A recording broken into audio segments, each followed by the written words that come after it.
mbokk yi ñu ngi leen di nuyu kenn ku nekk sama ak santam ñu ngi rafetlu ba seen ànd ak Ferlo FM 94.0 Daara ak www.jolofactu.com mbokk yi ni ñu ko baaxoo di ko ànd yéen seen émission pencum Jolof gaaw bu jot juróom jàpp juróom benni waxtu ñu ci ànd ak kenn ci doomu Jolof yoo xam ne ràññiku nañu lool ci fànn yi nga xam ne fa la ñu daal di fare tey mbokk yi ñu ngi wéyandi am ci mbégte ba ànd ceeg Mansour Sakho nag moom doctorat la ci wàllu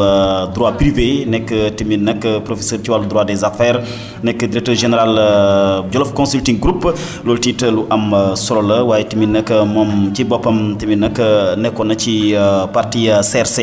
waaye tamit bëgg nañu wax lépp loo xam ne rek jëm na ci directeur des études bi nga xam ne moom itam fii ci Ndakaaru moom la ñu Sitor Ndour daal di jiite. alors Mansour ñu ngi lay nuyu am mbégte ba dalal seen émission pencum Jolof. daam ñu ngi lay nuyu di la sargal di la dalal fii ci kër gi di profité aussi di nuyu waa Jolof bi yëpp mbokk auditeurs yëpp ñi nga xam ne ñu ngi déglu Ferlo FM ak Jolof Actu di leen nuyu di leen sargal di leen tatagal. alors oui Mansour Sakho sa tur moom xam naa ñu bëri xam nañu ko turandoo nga ci li ki nga xam ne kii moom mooy borom daara ji lan nga jël ci ay jikkoom. waaw borom daara ji mooy suma référence à la fois spirituelle et comportementale mooy suma wéeruwaay bu fekkee tarixa am na parce que moo ma jox wérd mais aussi mara ci moom laa am cofeel ak yaakaar pour li ñuy wax taxawaay ci wàllu baatin également nam tëmb ci moom ci wàllu leeru Seydina Muhammad sallallahu alayhi wa sallam jaar la ko ci tarixa Cheikh Ahmed Tidiane Chérif Al Fassi. alors gannaaw loolu lu jëm ci li nga xam ne mooy Jolof ñi ñuy déglu tey boo ñu doon dolli ci wàllu présentation bi li ma wax xam naa ne tënk la mais ñi nga xam ne ñu ngi ñuy déglu Mansour Sakho lan nañu ci dolli ci wàllu présentation. waaw man maa ngi tudd Mansour Sakho sëriñ bi nag bokk ci à l'état civil Mansour Sakho jàngi lycée Maguette lycée Albouri Ndiaye bu Linguère ba am suma bac en 2003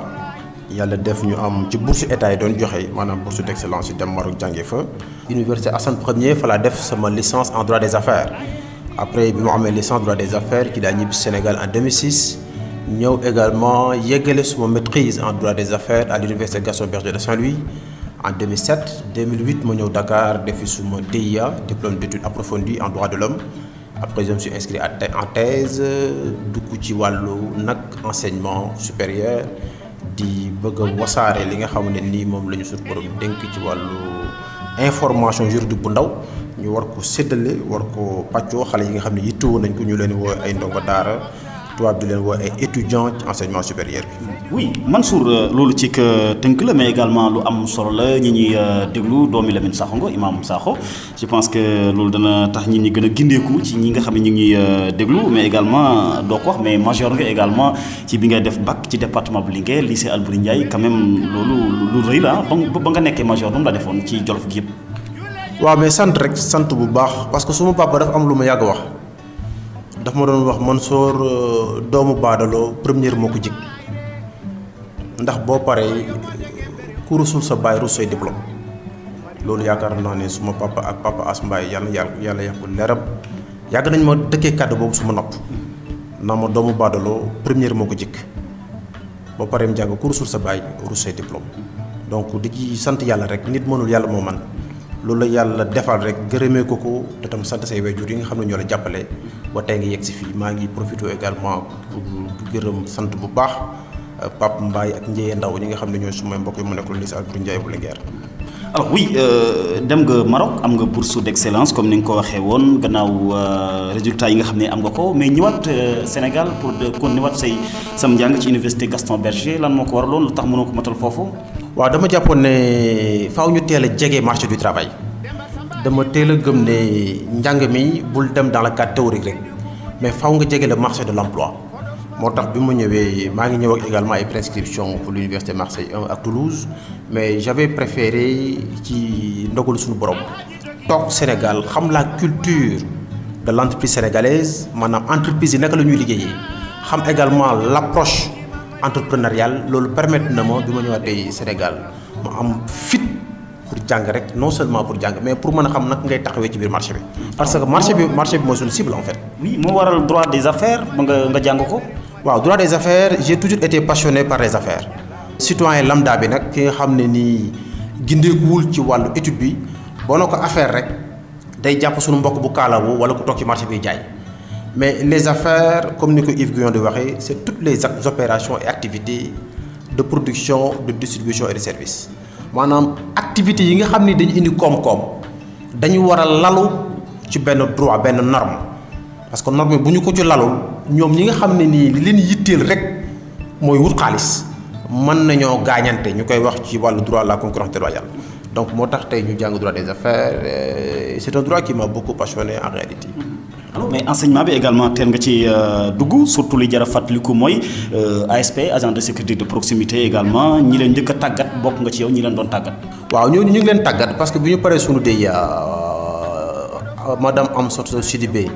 mi nga xamante ni moo gagné woon projet bi ak ñoom suma beneen prof Jean-Marie Boiré mi ma leen di profité di leen gërëm di leen sant ak suma xarit suma doomu ndey Baba Fall mi nga xam ni mooy doomu Thierno Fall dañu woo ñu dugal ñu ci projet boobu maanaam ñi nga xam ne nii ñooy agent de sécurité de proximité yi première promotion bi Macky Sall indi Sénégal ñu war leen jàngal la culture d'État parce que doomu aadama bi ngànnaayam dëgg bu fekkee daf bëgg a jàppale nit ñi ci wàllu sécurité mooy nga wan ko norme bi lan la maanaam décret bi ñu waroon leen ko expliquer war leen jàngal également droit constitutionnel war leen jàngal droit pénal war leen jàngal droit pénal des affaires mais parce que tam doomu aadama bi balaa nga naan nit ki dama koy taxaw da ngay moytu di jëf ay jëfin yu ñaaw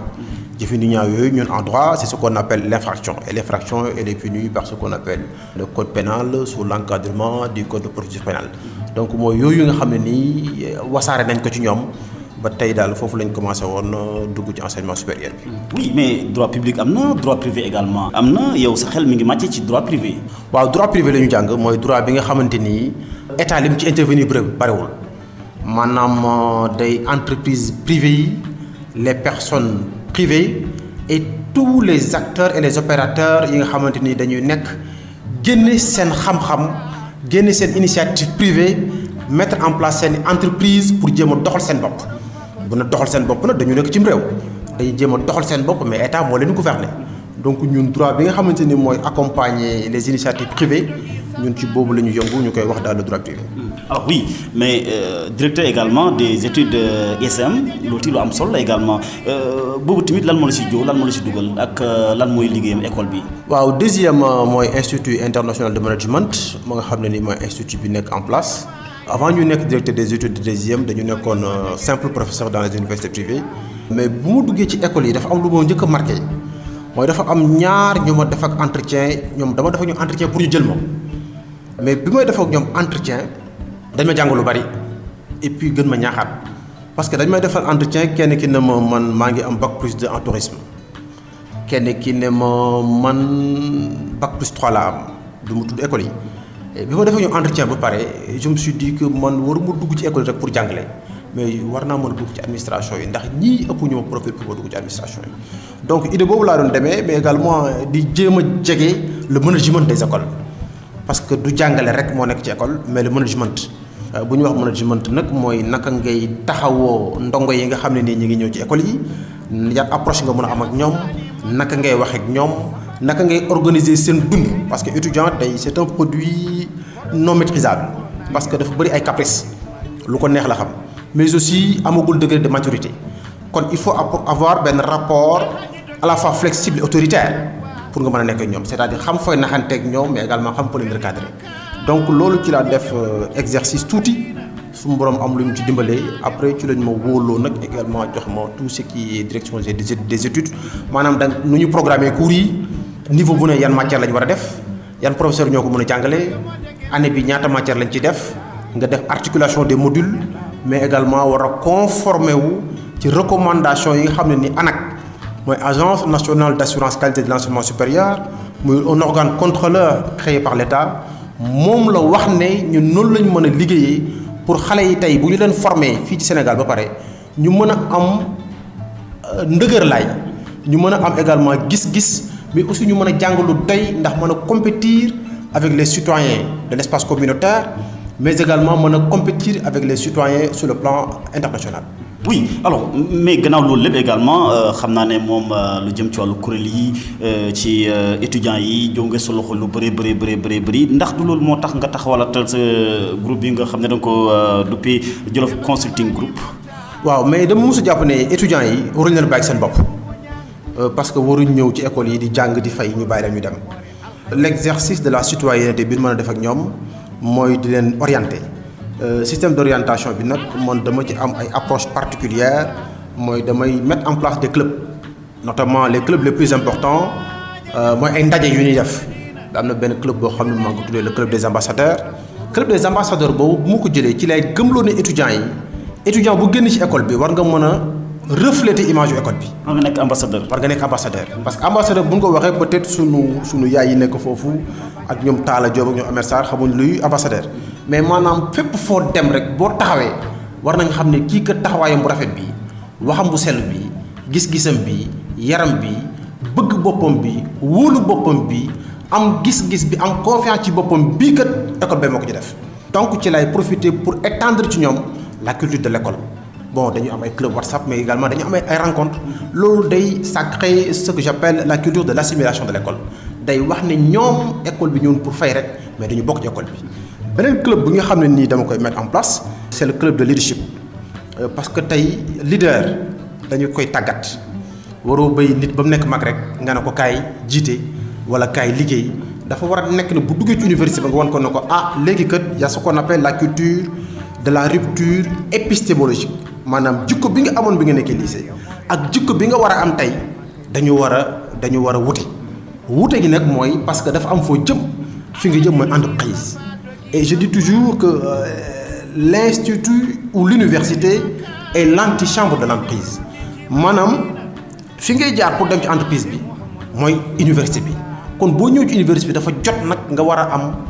beneen jikko boo xam ni moo la war a permettre nga mën a dugg ëllëg ci entreprise bi te doo sonn mais ci foofu dafa am ay valeurs yu ma fay développer ak ñoom am na suma yeneen collègues yu ma fay jàppale mooy ce que j'appelle la valorisation des compétences personnelles doomu aadama bi daam li nelaw ci moom bu ko xamoon dana gën a gëm boppam mais li tax gëmul boppam ba léegi mooy dañ ko wanul li nelaw ci moom xam nga grand-père Senghor bind na ko négritude bi loo ci jublu def na leen par la négritude je compte réveiller l'énergie dormante de l'homme noir par la négritude je compte réveiller l'énergie dormante de l'homme noir maanaam li nga xamante ni suñu borom da ko def ci doomu aadama bi muy valeur mais day nelaw ci doomu aadama bi moom nga yee li ngay njëkk a yee ci moom nag mooy énergie bi mu bu bëggee ba pare nag nga wan ko nan ngay jaar donc yooyu boo ko defalee rek moom tu parviendras à faire de lui un leader en potentiel te bu après di nga ko mën a utiliser comme nu la neexee wala yeneen entreprise utiliser comme nu ko neexee mais li ma ci gën a bëgg nag li ma ci gën a yitteel mooy nga xam ni dañu dëkk Jolof nga xam ni ñoo ma gën a jege tey fii ma war a def ci ñoom loo xam ni ëllëg ci kattanu borom bi danañ mën a doon des ambassadeurs et des leaders. moo tax sa gars yi nga nekk xam naa di la tooñ ba ne xam naa daal Jolof da nga fi nekkal te directeur nga. waaw mais dama jàpp ne ñoom ñëpp yemale naa leen sur le plan institutionnel mais jëf bu jotee nag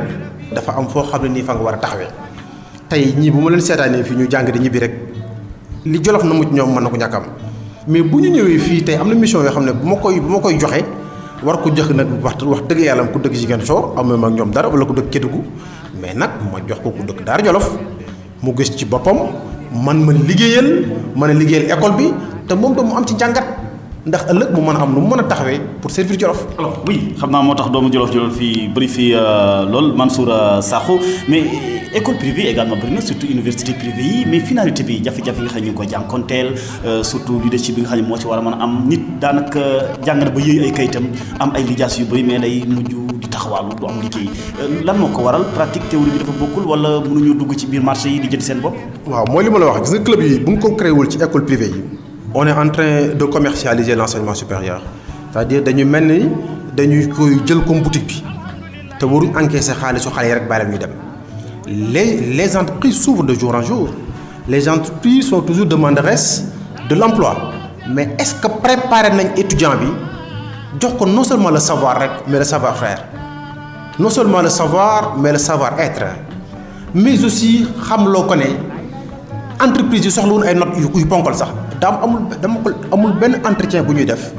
ñu ne étudiant bi indaaleel say bulletins de notes lu ñu xool ci mooy le profil te pourtant ñun ñëpp bu ñu yewoo dañuy jël saabu sangu jël ndox sangu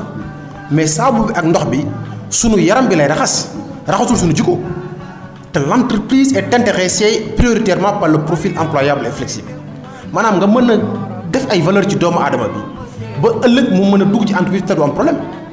donc chômage bi lu ko waral mooy ba léegi réussir guñ au Sénégal l'adéquation parfaite entre la formation et l'emploi tey bu ñuy continuer ba léegi di jàngal ay management ay marketing ay droit général c'est bon mais avec l'effet d'internet dañu war a accentuer wu davantage sur ce qu'on appelle le marketing digital ou la digitalisation marketing c'est-à-dire mën a utiliser internet bi non seulement pour saaga pour wane photo pour bind pour tomber dans le narcissisme béant maanaam nii la solo tey mais ñu mën a wax ne lii élément la boo xam ne nii non seulement mën nañ jàng mais mën nañ ci jaay mooy le marketing digital tey ñun foofu lañ toll mais yooyu dañ ko war a articuler mu nekk ay modules ñu créer ko mu nekk ay matières ñu dugal ko dans ce qu'on appelle le corpus des enseignements mën ko jàngal xale yi pour mën a profitable. mais loolu bokk na ci yoon wi nga xam ne xëy na buñ ko jaaree lu jëm ci wàllu ndóol gi chômage bi danañ ko saafara. waaw chômage bi danañ ko saafara mais chômage bi nañ ko mën a gën a saafara te mu mën a gën a gaaw mooy l'entrepreneuriat privé et fii dama fiy def ay benn module bu may wax business plan en deuxième année ñu koy tuddee le plan d'affaires c'est-à-dire je dis tout étudiant est porteur d'un projet te loolu daam dafa yàgg gis nga Ponge il était l'ami de Jean-Paul Sartre il disait toujours l'homme est un projet qui se vit subjectivement ça veut dire quoi que doomu aadama bi rek projet la mais est-ce que moom xam na ne projet la est-ce que moom yëg na ne projet la projet du entreprise rek doomu aadama bu nekkee projet ci lay gëmee boppam mënu uti ay moyens te moyens du xaalis rek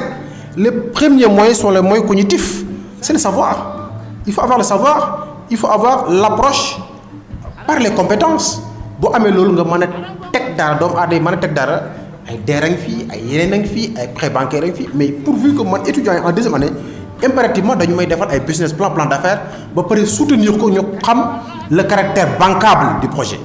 c'est-à-dire est-ce que projet bi étudiant bi indi tey banque mun na ko financer keneen mun na ko financer j'ai eu cette année des étudiants qui sont partis à Richard Toll pour le moment te ñu ngi ci vallée bi te ils ont fii lañ ko soutenir le projet est bancable ils ont eu leur financement ñoom Abdoulaye ñi ngi tey ñu Richard Toll lañ dëkk ñu Ourossogui lañ dëkk ñu ngi foofu bay mais pourquoi pas aujourd'hui au niveau de Jolof bu ñu teg ay projets des étudiants qui ont des projets relativement au bétail relativement à l'élevage relativement également aux aspects même industriels mais il va falloir qu'on développe la culture d'entreprise. oui mais constat bi mooy ne wàllu chômage bi nangu nga ne am na biir Jolof bu baax a baax comme ni ko Sénégal gi amee. loolu moo ma tee nelaw fekk yàlla dëgg la bëgg. chômage bi nekk Jolof xale Jolof yi. xale Jolof yi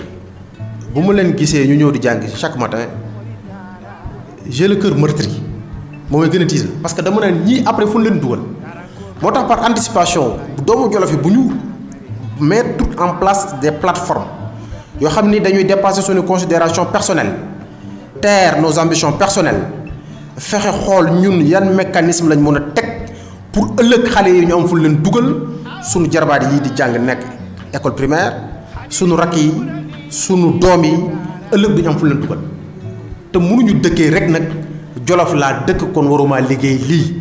loolu li ko waral mooy doomu Jolof yi ba léegi parewuñu pour créer des entreprises et le secteur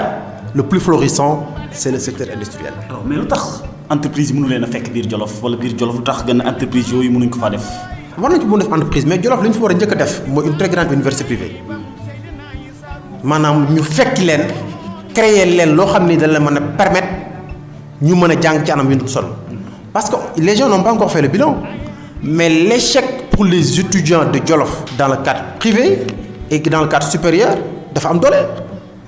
xale yi dugg université UCAD mënuñoo jàng di jàng te mënuñoo jàll dafa bari bu ñu mënul jàll nit ñi seen waajur ñëpp ak suma bos ñoo yem seen loxo mënul jot seen ginnaaw ba mënul leen fayal ci université privée yi seen jàng foofu la jaaree yàqu li ciy mujj mooy lu ñuy def ba def benn recours mën a dem jàngale ji wala benn parce que il faut qu'on revienne à la culture d'antan Jolof comme grenier de l'élite intellectuelle Jolof war a mën a meññ ñi nga xamante ni ay élite lañu ay cadre lañu comme sunu maam Daouda Sow sunu papa Djiboka ay ñoom Ablaye Niang tey ñoom Habib Sy ak ñoom Aly Ngouille ak ñeneen donc boo xool li ma lim nii matul 5 c'est dérisoire de 1960 jusqu'à présent dafa ndaw mais loolu tey faaw ñu xool relais boobu nu ñu ko mën a assurer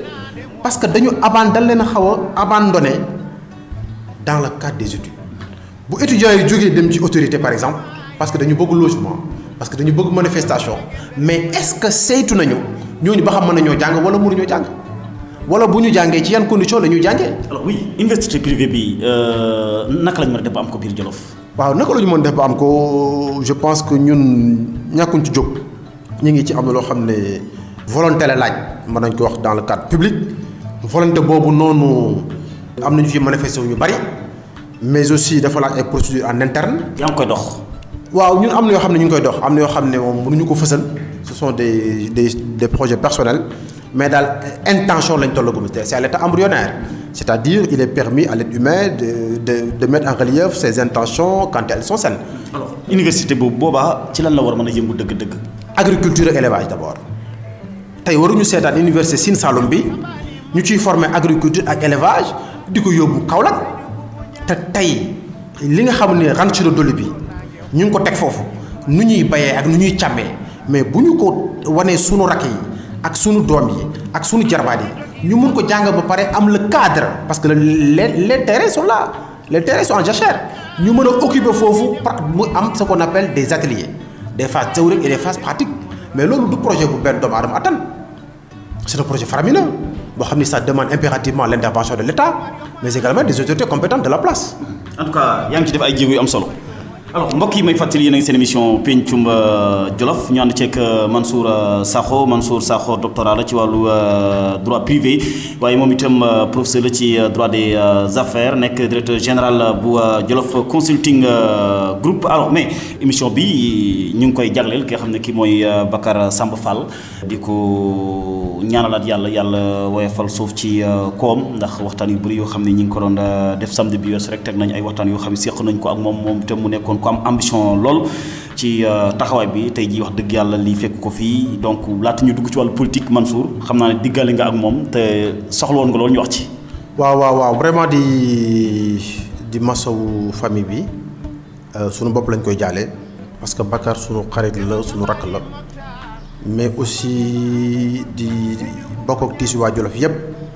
ak ñëpp ñu nga xamante ni jot nañ ko xam ci wàllu université ak ci wàllu liggéeyam bi Touba ak fële ca Fouta di ñaan yàlla xare ko aljanna. Bakar ku yaatu la woon mais également ku ambitieux la woon mais aussi ku gëm boppam la woon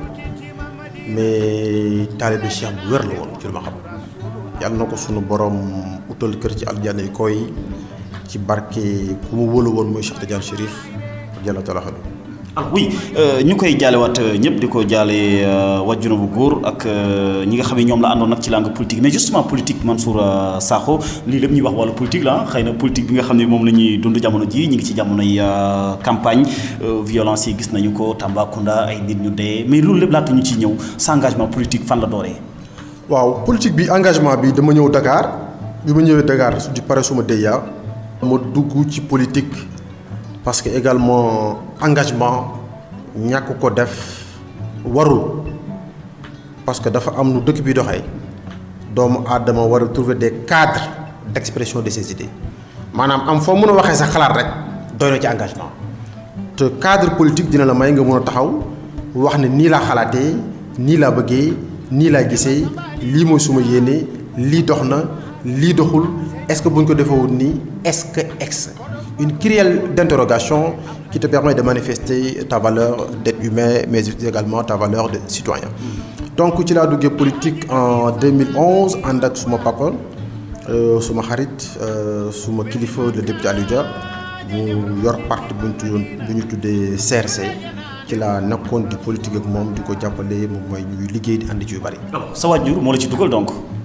waaw xam nga du wéyjur rek mais aussi. premier contact bi sa diggante ak CRC Aliou Dia. waaw premier contact bi loolu la mais xam nga assistance dafa am solo parce que jàppoon naa ne am na ay combats yu bëri yu mu engagé woon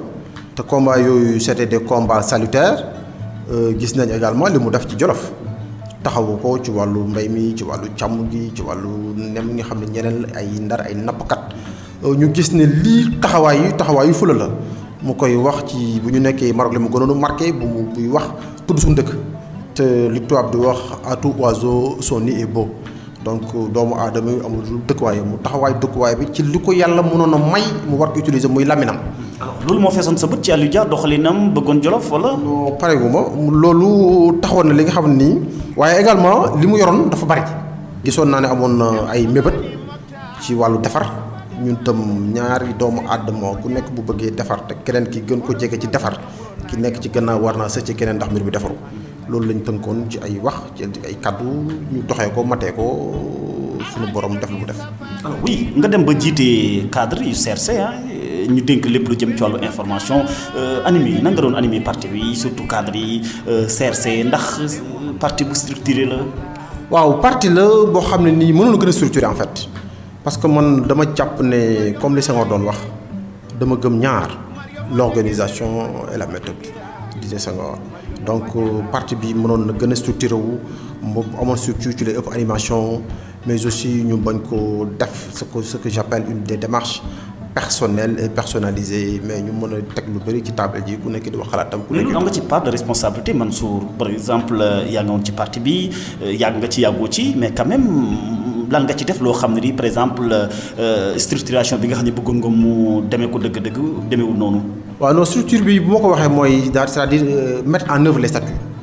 mais aussi ñu mën a taxawal des cadres de réflexion permanente. mais ñun wàllu bi ñu nekkoon notamment. parti bi amul statut. non am na statut c'est-à-dire li nekk ci statut yi ñu sotti ko ñu mettre en œuvre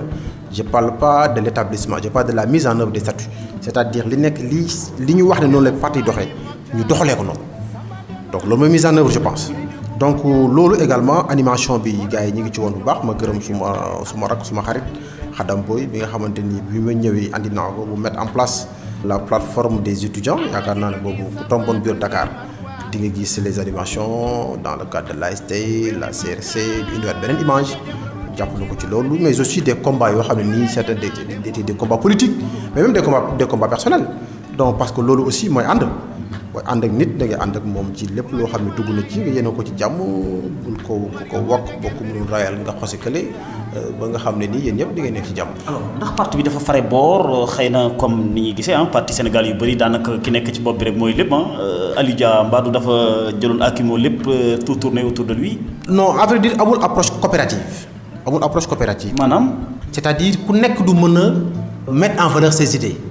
mais aussi y a pas donc manque de démocratie interne moomoon. non démocratie interne démocratie sax c'est un terme galvaudé quoi mais c'est-à-dire nit ki mën a doxal mbiram parce que politique mooy li nga xam ne nii benn doomu aadama mënu ko def benn doomu aadama mënu politique masse moo koy def c'est le jeu des masses on l'appelle d'ailleurs la politique des masses. lan nga bëggoon a doxal par exemple te parti bi wala environnement bi ci biir parti bi mayu la ko pour nga doxal ko. non c'est-à-dire mooy li may wax approche coopérative. nit ki balaa ngay dem ñi nga nekkal war nañu xam ba xam da ngay dem wala demoo wala da ngay toog lii émission bi nu mu tudd. Pencum Jolof. ñuy pencoo mbir yi. pencoo amu ci woon. pencoo bu amul rek nawloo woo ki nga nekkal ay doomu aadama dañuy nawloo ci bëri ci wàllu politique laay wax donc mais c'est un vieux boo xam ne c'est mon père Aliou Dia du politique moo ñuy boole du politique moo ñuy taxale. donc suma papa la suma kilifa la suma sëriñ la suma xarit la. mais sur le plan politique vraiment ni muy doxalee ni muy aménagé parti bi l'approche est fort critiquable là il faut le dire. mais quand même xëy na def nga ci ay démarches pour changer un peu. non mais xam nga am na loo xam ne kenn mënu ko changer en réalité quoi te gis nga mbir dafa am lu àdduna jarul lii politique la rek dañ koy def pour xool lu ñuy mën a tegee ay structures ay stratégies ay méthodologies. parce que man li ma gën a intéressé ci politique c'est la technique de la stratégie ou même au pluriel des stratégies yi ngay mën a teg pour nit ñi mën a jóge fii dem fee te yaakaar naa ne bu ñu fa ñëwee aussi tey kenn jëpp ñu mën nañoo gis ku ne. ah oui ndaw yi CRC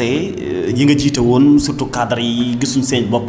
mënuñoo épargner dëgg-dëgg ci biir parti bi. mënuñu épanouir mais moo tax ku nekk assumer sa destin. parce que aussi nit ñi sa doom sax boo ko juree ba amee ba 18 ans te assumer destin loolu la demee rek mais bëgguma di ñëw lu trop sax ci loolu en réalité. est-ce que vous avez convoqué par exemple le leader Aliou Dia pour au moins waxtaanee waat parti bi parce que loolu également xam nga li may bañ mooy en tant que intellectuel nga xëy génn ci parti wala gérer say activités des na ci ñëwaat mais yan jéego nga def ba nga xam ne mbir mi dara të moo tax nga jël décision bi nga jël. non dara tawuma en réalité doomu aadama mooy xool li nga xam ni yelloon ak xelam. mais aussi yooyu ak ay mbokkam d'accord nañ ci parce que également man je suis pas un être seul je suis un être social c'est-à-dire appartenant à une famille waxtaan ak sumay famille waxtaan ak sumay mbokk waxtaan ak sumay xarit. sa famille bi la waxoon nga jàppale Aliou Dia ñoo ne mën nga dakkal say activités. non kenn du ma ko wax damay diisoo je dis la décision prioritairement elle doit venir de moi mais man maay dem wax ne politique namm naa ko def mais nii laa ko bëgg a defee. donc c'est une décision prise en famille. C'est une décision pas seulement quand je parle de la famille ce n'est pas la famille sur le plan biologique mais dañuy wax képp koo xam ni mu àndoon ak yow ci loolu tey suma première famille politique moo nekkoon Maniang Diaw ak Khadam Boy ñooñu laay wax ma diisoo ci ak ñoom ñu waxtaan ci ak ñoom ñu war a xam ne tey jot na également ñu mën a dugg ci géewu politique bi liggéey li ñu ci war a liggéey. alors yéen a ngi woon ci biir parti bi yéen a ngi woon ci politique bi di liggéey Mansour Sakho mais depuis daanaka 2014 nga zélé say activités ajandikoo waxoo dara lan moo tax tekkaaral boobu. waaw xam nga dama jàppoon ne nit ki dafa am fooy toll faaw nga asseoir ta vie professionnelle. gis nga on doit pas vivre que de la politique faaw ñu wax ndaw ñi ak xale yi di ñëw war ñu fekk ci langue gi que na am ay phase yu ñu def ba pare. am na lu ñu ci waxoon léegi damay wax la formation first mooy suma devise dañ nit ñi dem formé wu joo pare bu ñu formé jiwoo nañu fexe am liggéey parce que c'est fondamental parce que doomu aadama bi munoo doxal li nga bëgg a doxal tant que tu n'es pas autonome sur le plan cognitif as xam-xam information sur le plan économique tuuti donc moo taxoon ma jël benn pause pour mën a asseoir sama vie professionnelle c'est-à-dire. ndax parti bi liñ la dénkoon de la gàllankooroon sa liggéey professionnel. waaw xam nga politique aussi dafa mais ça demande beaucoup de temps en fait ça demande beaucoup de temps ça demande beaucoup d'énergie. mën nga ko def ba pare nekk sa liggéey. je voulais faire du 100% dans la vie professionnelle à vrai dire dama bëggoon def 100% ci sama activité professionnelle c'est-à-dire prendre toute mon énergie et l'orienter dans la vie professionnelle parce que aussi ñun du ñoo xam ne nii rek dañuy xëy bay suñu kër noonu. tëj suñu kër bàyyi fa ay doomu adama bàyyi fa ay rakk bàyyi fa ay wayjur ñëpp ñu bàyyi leen foofu ba pare du ñu nekk ci benn mécanisme sécurisant donc ci lañ xamee ne tey dañu war a delluwaat dans les amphis ñu delluwaat dans les amphis delluwaat dans les classes ñëw fii di jéem a góorgóorlu pour dëgëral suñu bopp ci la lépp pare pour mën a am neneen lu ñu ñëwaatee. alors moo taxoon nga aj say activité mais waxu ko ñi nga ànd ak wala fekkee ne booba xalaatoon nga démissionner comme nii. waaye yaa gelé et démissionné. Gelé c'est une mise en veilleuse c'est-à-dire da ngay mettre en veille mais boo mettre en veille nag da ngay observer le landerneau politique parce que également vie politique bi il faut nga mën a apprécier la météo politique di xam politique bi fa la toll naka lay nit ñi nekkee nu ci nekkee dañ ci nekkee di xool di bàyyi xel ba loo gis dafa am app. mais bi ngay zélé tamit yow Mansour jëloon nga décision na da ngay tekki sa ndomba tànk ci CRC peut-être xëy na dafa jotagul. non da ngay xool rek da ngay xool parce que aussi nit ki boo nekkee ak moom du da ngay jékki-jékki rek dem da nga teg xool ba xam démarche dina changer xam ba xam méthode dina changer xam ba xam approche dina changer xool ba xam communication dina changer xool ba xam est-ce que ce profil là tey di nga ko mën a jël jaay ko aussi c'est important mais la politique c'est comme l'activité commerciale ce sont des produits à vendre est-ce que le produit est vendable nga xool loolu boo jëlee éléments yooyu après ci ngay mën a jël une décision définitive. oui justement bi na dañ lay dalal am na ñu bëri ñoo xam ne laaj nañu ne Mbadou Mansour Aliou Dia ni mu waroon a defee promotion wala jàppale ko ci yu bëri dafa des moo tax mu xëy na mu génn ci CRC. non jàppale yaakaar naa ne suñu borom rek moo mën a jàppale jaamam bien que nag c'est métaphysique du mën a wàccal boppam dafa am ku ñu ko jaarale mais ñun assistance ak jàppale lañ ñoon pour def ko et je pense aussi loolu la ñu def. tey s'il était permis de faire l'inventaire bu ñu tegoon tey inventaire bi ci bilan bi amul lenn loo xam ne amel nañ ko ku ko songu li ñu ko waroon a riposter nañ ko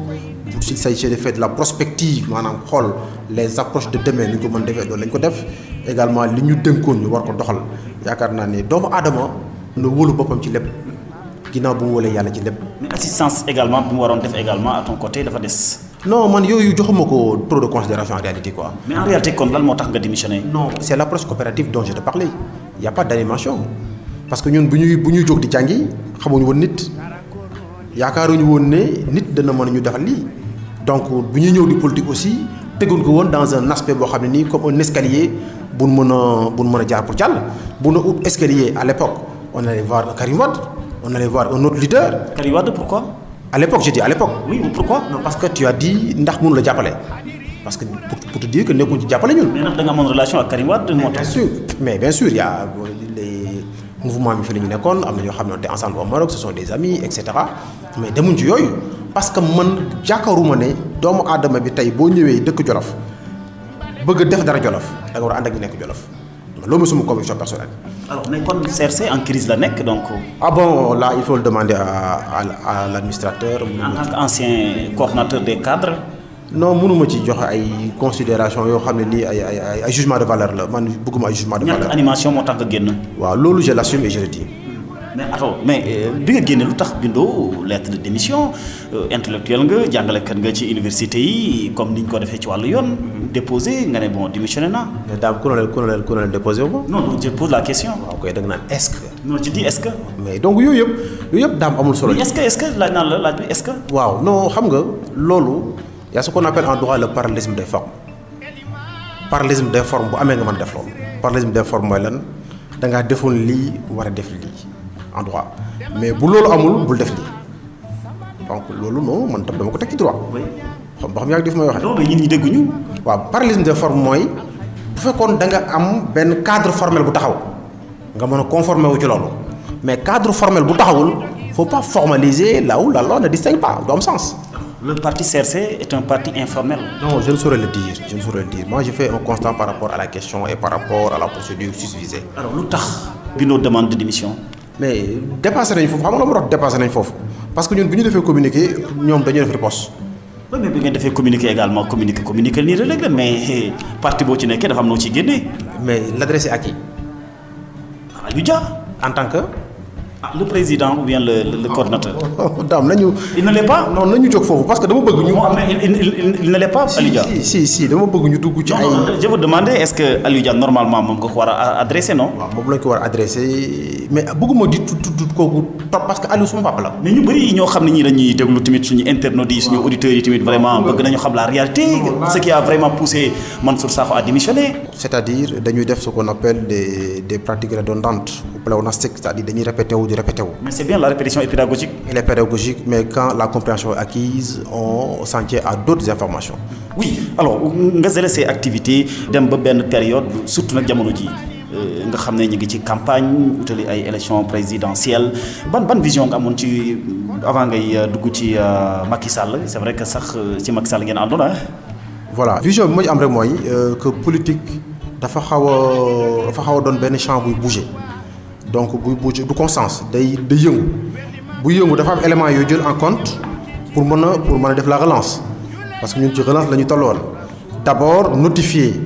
notre acte de démission chose qu'on a faite de manière officielle pas officieuse mais de manière officielle mais aussi nga mën a xool tey booy jóg li nga bëgg liggéey parce que man li ma bëgg liggéey du mënuma ko wékk ci leader en réalité parce que man dama nekk ci secteur boo xam ne mooy enseignement supérieur ma nekk ci formation ci domaine boobu laa bëgg yëngu am yu mu ci mën a yëngu ak ñu mu ci yëngul donc loolu au niveau local développement local laa gëm déjà je te le dis donc mënuma tey ne damay ñëwaat ci politique waa Jolof nu ñu mel ñoo ma gënal waa Njàmbur même leader politique waa Jolof nu ñu mel ñoo ma gënal waa Waalo. gënal la waa Fatick. waa Fatick gënal ma waa ñëpp waa Ndakaaru fii waa Fatick laay liggéeyal bu fekkoon loolu rek damay dem ànd ak yeneen leader politique mais dama jàpp ne ñun. le retour au bercail waruñ ko def une chanson vaine du war a way nii rek mais dañ ko war a jëmal te dafa am lu nekk Jolof loo xam ne nii c'est rassurant parce que ce sont des jeunes leaders qui sont là et qui veulent faire des choses ñoo xam ne ñu ngi ut cadre bi ñu ngi ut moyens yi qui se cherchent te ay label yoo xam ne nii ba léegi mënul leen a jaay sur le plan national donc ñooñu tey nekk fa war nga mën a ànd ak ñoom am loo liggéey ba sa yow li nga bëgg a liggéey mu mën a njariñ réew mi. loolu moo taxoon stand-by bi nga defoon sa vision sa observation yi nga doon def yëpp loolu la jur résultat bi. waaw non sama vie professionnelle laa bëggoon asseoir parce que gis nga transhumance bi ñuy wax ci politique en parenthèse mënuñu ko xeex tant que les acteurs politiques n'ont pas de profession là moom je te le dis maintenant ñiy def politique tant que amuñu profession déterminée précise et assise nguur gu jeex danañ dem feneen. parce que amuñu liggéey amuñu métier parce que du ñu am métier. te ñun on a été formé pour avoir un métier donc suñu formation boobu ñu def mënuñu ko jël dugal ko ci poubelle bi dem topp politique bi daw rek donc dañuy allier ñaari mais la politique ne saurait avoir une primauté sur nos activités professionnelles loolu mënul nekk. alors oui sa relation parce que tey jii déclaré nga fépp ci meeting boo xam ne ba ki demoo Ndiaye Daara ne vous comptez travailler avec Samba Ndiobène moom ngay liggéey ci biir Daara directeur général bu SAED mais loolu amoo ñoo bett nga yaakaar ne Mansour. mais lu tax. parce que dañu jàpp ne xëy na honorable député Mame Bounama Sall mi ngi fii Idriss Samb mi ngi fii vous êtes presque de la même génération bon su dee wala lool mais en tout cas xëy na ñoom nga daa gën a diggaaleeg xëy na ci wax. waaw non déjà tudd nga suma ñaari mag sumay xarit lañu déjà. qui sont tous de Daara et également vous êtes de Daara Sara. ñoom ñu ma bëgg lañu ñoom ñaar man tam ñu ma wekk laa di wax ne ñooñu du politique moo ñuy boole du politique moo ñuy taqale parce que le ciment est déjà huileux c'est-à-dire li ñu boole moo bu doole. Bounama Sall c'est un grand frère Bounama Sall c'est un parent Bounama Sall amul lu ñu ko yéenewul député bu mu am ñun lépp la ko amal. mais pas ànd ak moom sur le plan politique. non c'est-à-dire politique c'est autre chose. et lu tax da nga gëmul vision. non du question gëm u ñàkk gëm nit ku ne dem ak vision moom dafa yor vision yéene ko ci jàmm di ko ci ñaanal mu koy doxal aussi. mais olof dañuy faral di wax ne kuy wàll ji seen dëkk moo fawut Mame Bounama Sall Sara sa frère sa grand frère yow itam Sara je pense bien que ne nga àndoon moom ci wàllu politique bon peut-être moom la ñu xel yi gën a nangu. xam nga yow da nga nekk plus dans la forme que le fond et en droit on nous apprend les deux éléments d'analyse. fond bi mooy lan par exemple. fond bi mooy ngeen mun a xool lu ngeen mën a tegandoo. mooy da ngeen bokk vision. non ngeen mun a xool li ngeen mun a defandoo. oui le fond mooy da ngeen bokk vision. ngeen mun a xool lu ngeen mën a doxalee mais ñun ñëpp ñu bokk lu ñuy def en réalité xam nga foofu bëgguma ñu indi élément de dissociation maanaam di taqale non loolu bokkul nit ñi bu ñu xëyee ku nekk dañu génn kër gi wuti déjà mais bu ñu wutee mu gën a ñëpp ci kër gi la ñu indi ñun waxuma la Saara mais Daara moo gën a fort Saara mais que ñun dañu am aspect identitaire. mais quand même politique bi muy def socialiste parti socialiste bi mu nekk ak li muy def politiquement en tout cas mosoo xalaat ne da nga rangé aussi derrière lui pour faire la politique. non moom socialiste la man déjà duma socialiste moom c'est un socialiste boo xam ne nii def ci du mu ci am nag il le mérite. Il s'est battu dans des conditions tellement aléatoires que les gens ne pouvaient pas imaginer un jour il va avoir une promotion en interne. sa idéologie lan la par exemple. comme le socialiste. man politique libéralisme laa ci gëm en réalité. Maître Abdoulaye Wade. waaw man libéralisme laa gëm ci politique. bu dee njiital mouvement Dem également Idrissa Samb parce que xëy na doon ngeen waxtaan lu bëri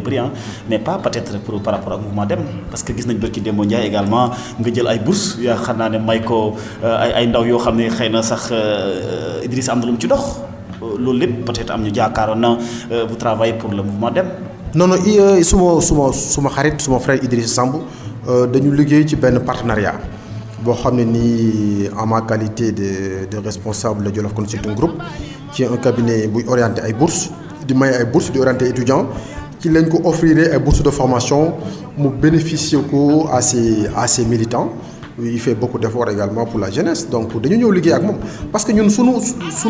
ambition du tënku ci benn mbir gis nga dañu war a moytu Daara benn affaire gis nga si on parvient à reprendre la politique de Ali et de Ali Salah et de Babou Dioum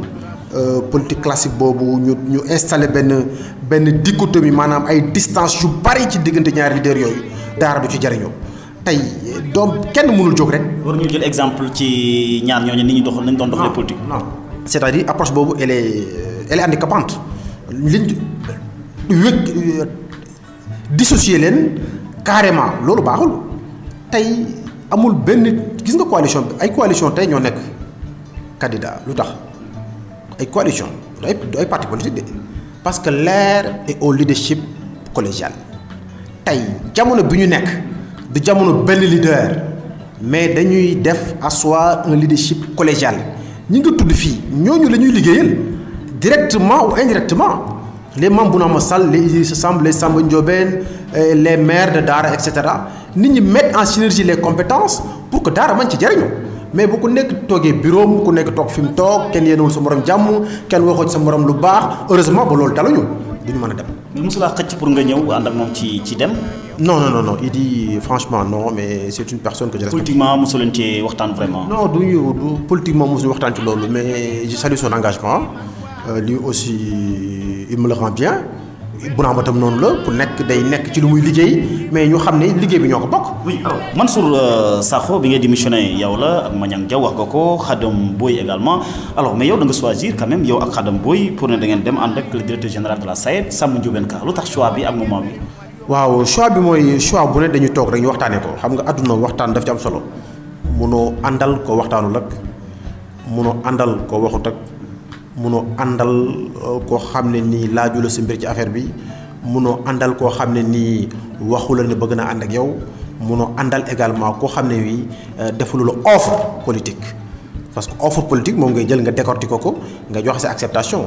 et contrairement aux autres Samba Ndiobène bu mu ñëwee approche bu mu def mooy offre politique bu claire nañ politique nii ñun ñu wax nii lañ bëggee moom nii la ko bëggee noonu la ko gisee mais aussi préalablement ñu gis ay acquis yu mu am au niveau communal. da ngeen daje waxtaan ci politique bi muy doxal ngeen bokk vision. mais bien sûr.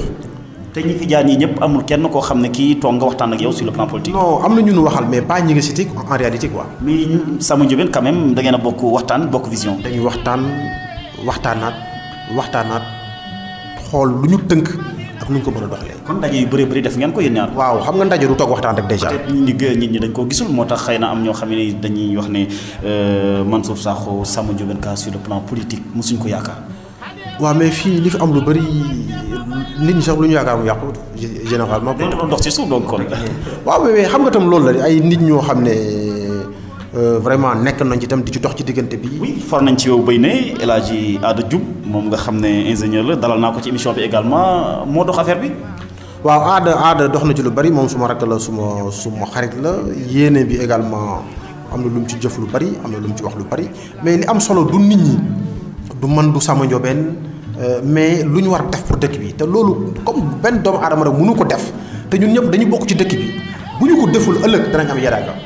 alors Mansour ne pouvait pas faire autrement peut-être am na ñoo xam ne noonu la ñu jàppee yenn internautes parce que directeur des études di benn école boo xam ne bii Sitor Ndour moo ko jiite Sitor Ndour ko wax sa xel dem ci régime en place APR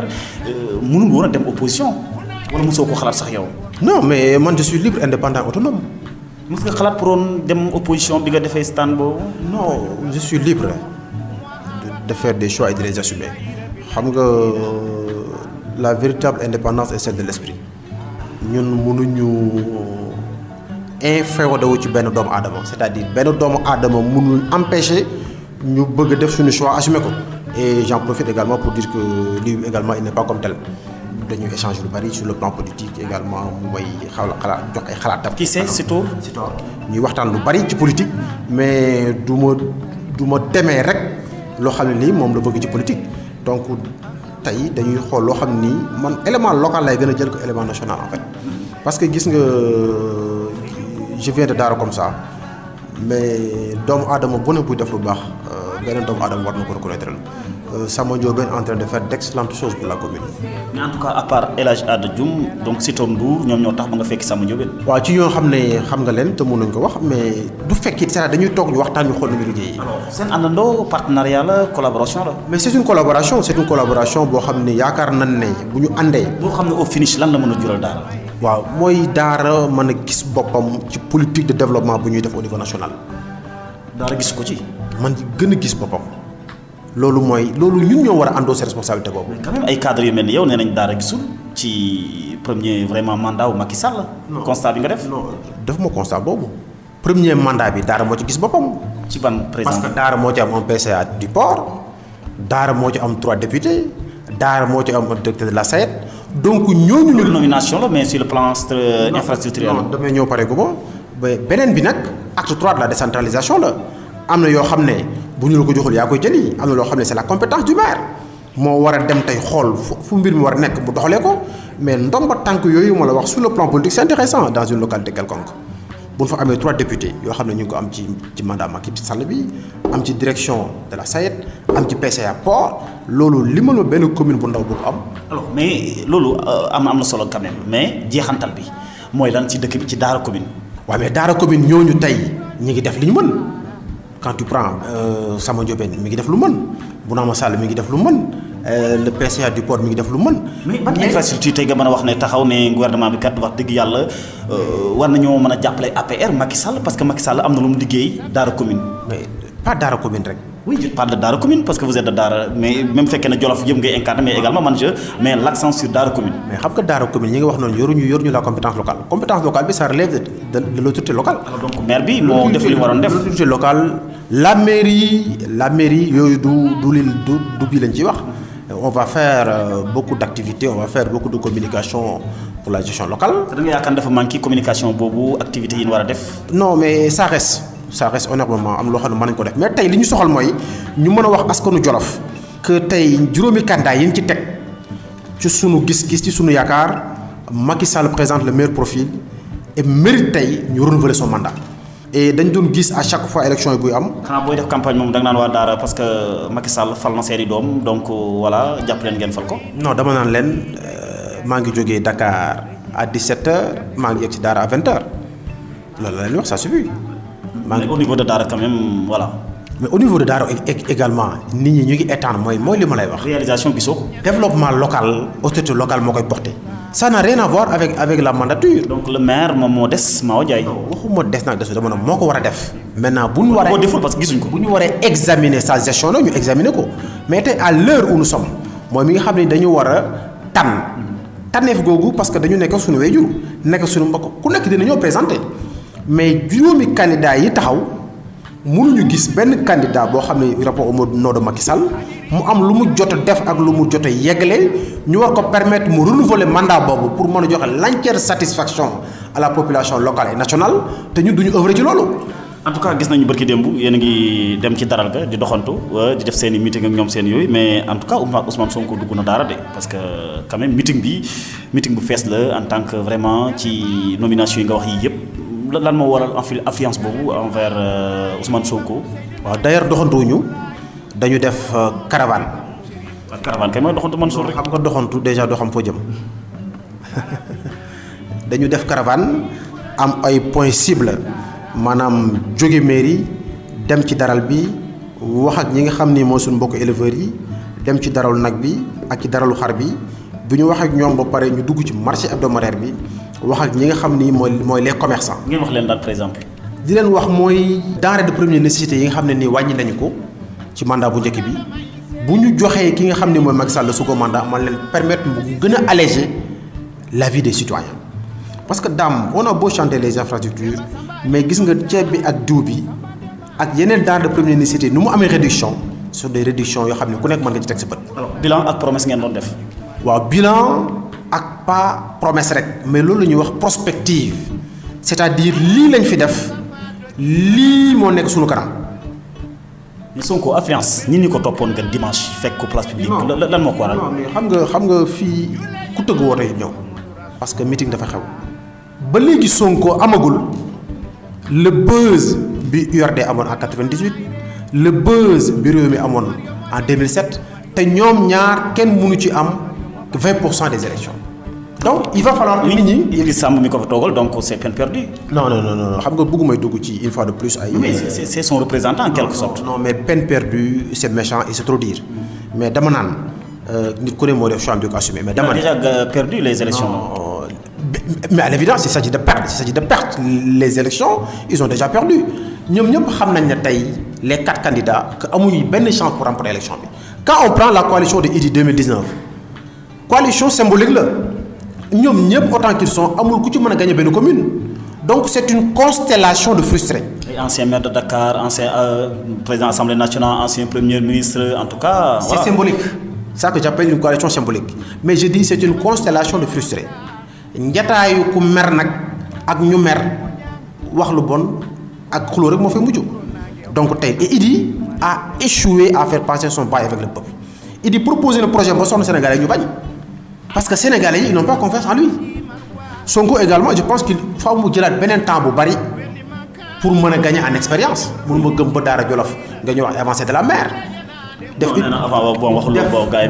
une semaine de campagne tu perds 5 kilos mooy yow tàmmagoo loolu en réalité mais ñun candidature bi ñu yor tey daam ci la bëggoon ñu gën a yaatal en réalité parce que tey lu gën a ñor moo ñu wax askanu Jolof wax askanu Daara que ne tey dañu war a taxaw pour redonner à la coalition Benno Bokk Yaakaar. naan sa candidat bi Macky Sall lu mu def biir Daara commune kay mënoo ma ko waxee ne jàll. xam nga Daara commune déjà du Daara rek dama bëggoon ñu dugg ci forage yi. 19 communes yeeg yooyu. forage yi ak ranchers de Doli yi. 70 forages ont été installés au Djolof sur les 200 qui ont été lancés par le président. le rancher de Doli ñun ku ñu defar rancher de Doli rek mais yaa ngi ñu jàppale. rancher de Doli bi mooy sunu parents yi nga xamante ni seen càmm gi amul woon ci cadre bu ñu ko defee. ranch Djibo Letika. waaw ba pare ñu jox ko également à notre regretté parent Djibo Letika. Djibo Letika boobu je pense que ñun ñëpp mooy sunu fierté tey sur le plan politique. tey tax na nit ñi gëm Daara tax na nit ñi bëgg Daara tax na nit ñi bëgg Jolof mais aussi mu amoon taxawaay yooyu nag tey moom lañ bëgg indiwaat au niveau de Daara ànd ñun ñëpp ñu ne ñoom Samba Diobène Ka ñu taxaw war a mën a indiwaat ce leadership là fort boo xam ni fu mu dëkk ñu ne Jolof mais loolu lañ bëgg. mais am na ku la laaj nee na ndax bokku woon ci ñu doon wax ne Samba Diobène mënut a am dara politique Daara parce que il est de Boulal. en tant que intellectuel quand même jàpp ne loolu nga ci ma bokk. non xam nga tey loolu ku koy wax mooy méngawoo ak sa jamono le droit du sol. dafa am ñaari élément ngay jël pour déterminer la nationalité le droit du sol et le droit du sang le jus soli et le jus sanguinis mais le droit du sol boobu fii laa juddoo ëppul doole l'engagement citoyen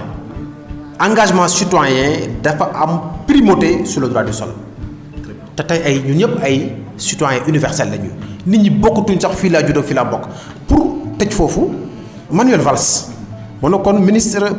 Premier ministre France bi mu paree fan la dem Espagne pour demander leen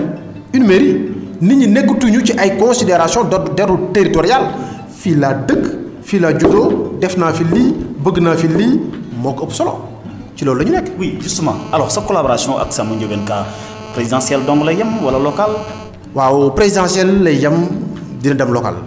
incha allah rabbi ana démarche locale. loolu mooy li nga xam ni tënk nañ ko. pour faire quoi pour jiital Samba Diobène wala pour jiital Mansour. non ñëwaguñ ci yooyu ñëwaguñ ci kuy juutoo ak ku dul yuutu mais damay ànd ak suma frère Samba Diobène pour ñu permettre à Macky Sall mu am un mandat. mais quand même yaakaar nga ne war na mën a jiite mairie bu Daara war nañ ko pousser pour mu jiite ko. mais pourquoi pas y a pas plus légitime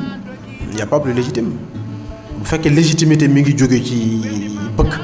bu fekkee légitimité mi ngi jóge ci def. bu fekkee légitimité mi ngi jóge ci njariñ bu fekkee légitimité mi ngi jóge ci gis-gis bu fekkee légitimité mi ngi jóge ci mën a taxawoo bu dee légitimité mi ngi jóge ci bëgg a defar bu dee légitimité mi ngi jóge ci ànd ak ñi bëgg a defar bu dee légitimité également mi ngi jóge ci jël doomu Jolof yi nga xam ne ñi ngi dëkk Daara pour ñu liggéey je pense que Samba ci loolu la nekk moo tax ñu ñëw ànd ak moom pour mën a yeggale mbébét boobu. alors en tout cas waxtu yi jeex na amoon nañu lu bëri loo xam ne lii war nañ ko mën a waxtaanee waat mais waxtu yi day xaw a xat moo tax dañ koy tënk Mansour amoon nañu mbégte vraiment